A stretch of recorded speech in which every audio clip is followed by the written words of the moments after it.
Bonjour à tous et à toutes et bienvenue aujourd'hui sur ma chaîne pour un test, comme vous avez pu le lire dans la description, la fameuse technique du frigo. Est-ce un mythe ou une réalité? Aujourd'hui je vous apporte la réponse car pour vous j'ai testé cette technique. Alors, en quoi consiste la technique?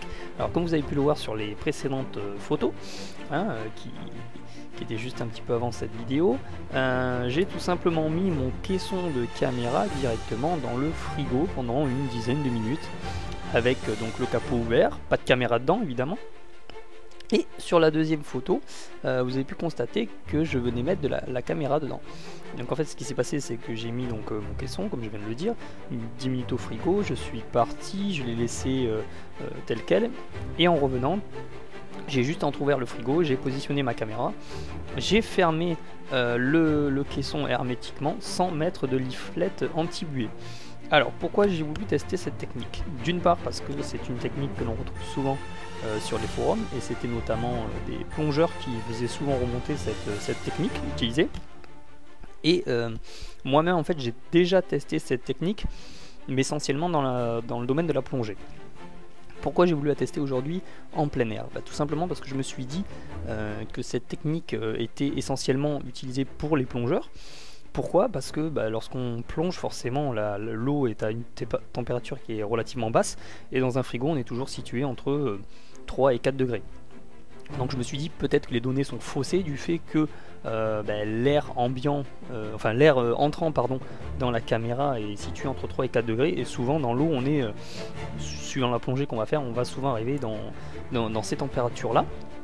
Donc je me suis dit au final ça peut pas réellement avoir d'impact du fait qu'il n'y a pas de gros décalage de température. Donc aujourd'hui j'ai réessayé cette technique en l'appliquant sur un parcours VTT que vous pouvez voir depuis tout à l'heure, en laissant tourner la caméra un peu plus d'une heure. Donc vous verrez à la fin, j'ai pris en photo le compteur avec la caméra qui a tourné non-stop. Et à savoir que la température ambiante dehors était entre 19 et 20 degrés, donc ce qui permettait de créer vraiment un gros décalage.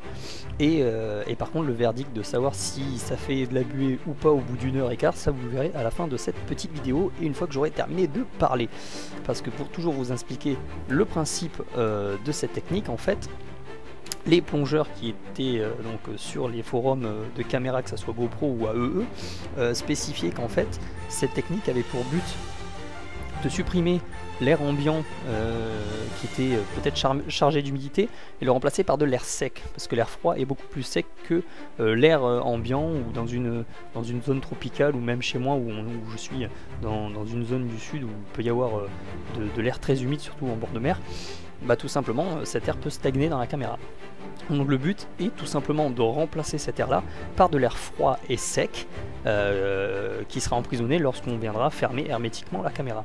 Alors à savoir qu'apparemment il y en avait certains aussi qui disaient que ça pouvait très bien fonctionner avec la clim de la voiture, tout simplement en positionnant son caisson directement sur la clim à fond pendant une 5-10 minutes, et tout simplement venir mettre la caméra et fermer très vite pour emprisonner cet air sec. Nous arrivons en bout de la vidéo, donc je vais vous laisser tout simplement apprécier le résultat positif ou pas de cette technique. En tout cas j'attends de votre part des retours.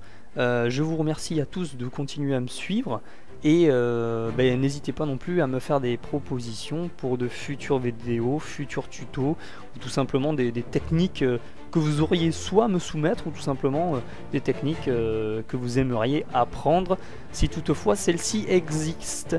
Donc je vous laisse apprécier le verdict, et sur ce, bye bye.